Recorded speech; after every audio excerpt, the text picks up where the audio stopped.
हम अजमेर जीते हैं, हम भीलवाड़ा जीते हैं। अब दौसा एक अलग परिस्थिति है, जहां आप भरतपुर के हमारे बूथों को आप देखेंगे, हम 75 से 80% बूथों पे जीते हैं। टोंक सवाई माधोपुर में हमारे जो भारतीय जनता पार्टी के प्रभाव के बूथ है, उनमें हम 90% बूथों पे जीते हैं। और अलग अलग नेता अपना अलग अलग वर्चस्व रखने की बात करते हैं, उनको सबको साधुवाद। भारतीय जनता पार्टी का वोट परसेंटेज बढ़ा है, लेकिन कांग्रेस को कोई ऐसा नहीं है कि उन्होंने कोई तीर मार लिया हो। कांग्रेस के लोग तो अब भी हतोत्साहित हैं। भारतीय जनता पार्टी पूरी तरह से जनता की अपेक्षाओं पर खरा उतरने का पूरा काम कर रही है। और 5 विधानसभाओं में जो राजस्थान में उपचुनाव होगा, वो पांचों के पांचों भारतीय जनता पार्टी के खाते में जाएंगे, आप निश्चित रहिए। देश का उपचुनाव हुआ था, विकल्प परिणाम है, वो तो आपके पक्ष में आए नहीं। जहाँ जहाँ हमें मतदान प्रतिशत बढ़ा है हमारा, भारतीय जनता के प्रति लोगों का रुझान बढ़ा है भारतीय जनता पार्टी के पक्ष में। माननीय मोदी जी के नेतृत्व में देश में सरकार चल रही है। राजस्थान में माननीय भजन लाल जी के नेतृत्व में शानदार तरीके से सरकार चल रही है। देखिए, 10 जुलाई को प्रदेश के यशस्वी मुख्यमंत्री आदरणीय भजन लाल शर्मा जी के नेतृत्व में हमारी जो वित्त मंत्री महोदया है आदरणीय दिया कुमारी जी, उन्होंने राजस्थान के बजट को प्रस्तुत किया है। और ये पहली बार देखने को मिल रहा है कि बजट के बाद विपक्ष की भी जो प्रतिक्रिया होनी चाहिए थी, वो सकारात्मक है। विपक्ष का प्रत्येक विधायक जब राजस्थान विधानसभा में सामान्य वाद विवाद में खड़ा होता है, तो वो एक ही बात कहते हैं कि राजस्थान के मुख्यमंत्री जी का बहुत बहुत आभार, बहुत बहुत धन्यवाद, जिन्होंने सभी वर्गों को, सभी क्षेत्रों को छुआ है और उनमें जो आवश्यकताएं थी उनकी पूर्ति के लिए बजट की घोषणा की है।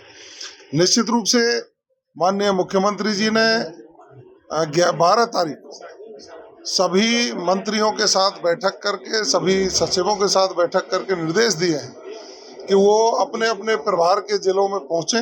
13 तारीख को सचिव गए, 14 को हम सब लोग अपने प्रभार के जिलों में गए और जो बजट घोषणा है उनको धरातल पर मूर्त रूप दे करके जल्दी जनता के हितों की बात को पूरा किया जाए, इसकी पूरी कार्य योजना तैयार कर ली गई है।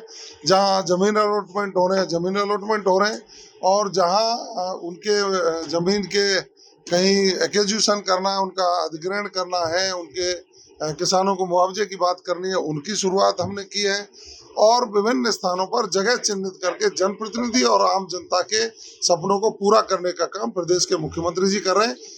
शिलान्यास भी हम ही करेंगे और उद्घाटन भी हम ही करेंगे। इस उद्देश्य से हमने काम शुरू कर दिया। 5 विधानसभाओं में उपचुनाव है, क्या बीजेपी लेके जाएगी? क्योंकि अभी लोकसभा चुनाव का परिणाम इतना अच्छा नहीं रहा। देखिए, लोकसभा के चुनाव में एक तो सावे बहुत थे और भारतीय जनता पार्टी का कार्यकर्ता अति उत्साह में भी था कि हम जीत ही रहे हैं। दूसरा, कहीं छोटी मोटी क्षेत्रीय व्यवस्थाएं रही होंगी, लेकिन कांग्रेस को कोई ऐसा नहीं है कि उन्होंने कोई तीर मार लिया हो। कांग्रेस के लोग तो अब भी हतोत्साहित हैं। भारतीय जनता पार्टी पूरी तरह से जनता की अपेक्षाओं पर खरा उतरने का पूरा काम कर रही है। हमारा जो संकल्प पत्र था, उस संकल्प पत्र के 45% काम हमने पूरे कर दिए और इस बजट के आने के बाद 80% तक जो वायदे जनता से किए उनको पूरा करेंगे। और 5 विधानसभाओं में जो राजस्थान में उपचुनाव होगा, वो पांचों के पांचों भारतीय जनता पार्टी के खाते में जाएंगे, आप निश्चित रहिए। देश का उपचुनाव हुआ था, विकल्प परिणाम है, वो तो आपके पक्ष में आए नहीं। जहाँ जहाँ हमें मतदान प्रतिशत बढ़ा है हमारा, भारतीय जनता के प्रति लोगों का रुझान बढ़ा है भारतीय जनता पार्टी के पक्ष में। माननीय मोदी जी के नेतृत्व में देश में सरकार चल रही है। राजस्थान में माननीय भजन लाल जी के नेतृत्व में शानदार तरीके से सरकार चल रही है। तो ये कोई कदना चिंता का विषय है, ना कोई दूसरी बात है। पांचों के पांचों उपचुनाव राजस्थान में भाजपा जीतेगी। लोकसभा चुनाव में जहाँ सतीश पायलट का जहाँ वर्चस्व था, वो सीटें भाजपा से किसकी है? क्या सचिन पायलट का? देखिए, हम अजमेर जीते हैं, हम भीलवाड़ा जीते हैं। अब दौसा एक अलग परिस्थिति है, जहां आप भरतपुर के हमारे बूथों को आप देखेंगे, हम 75 से 80% बूथों पे जीते हैं। टोंक सवाई माधोपुर में हमारे जो भारतीय जनता पार्टी के प्रभाव के बूथ है, उनमें हम 90% बूथों पर जीते हैं। और अलग अलग नेता अपना अलग अलग वर्चस्व रखने की बात करते हैं, उनको सबको साधुवाद। भारतीय जनता पार्टी का वोट परसेंटेज बढ़ा है। भारतीय जनता पार्टी लोगों के जहन में बैठी है, जो हमारी सांस्कृतिक धरोहर की रक्षा करती है, जो देश के विकास की बात करती है, सबका साथ, सबका विकास, सबका प्रयास की बात करती है, सबके विश्वास की बात करती है। और हम सब लोग भारतीय जनता पार्टी के साथ खड़े होकर के 2047 में इस देश को विकसित देशों की श्रेणी में शामिल करने का काम करें। कांग्रेस का आरोप है कि डबल इंजन की सरकार होने के बाद भी पेपर लीक नहीं रुक पा रही। क्या कांग्रेस का आरोप है कि भाजपा की डबल इंजन की सरकार होने के बाद भी पेपर लीक नहीं रुक।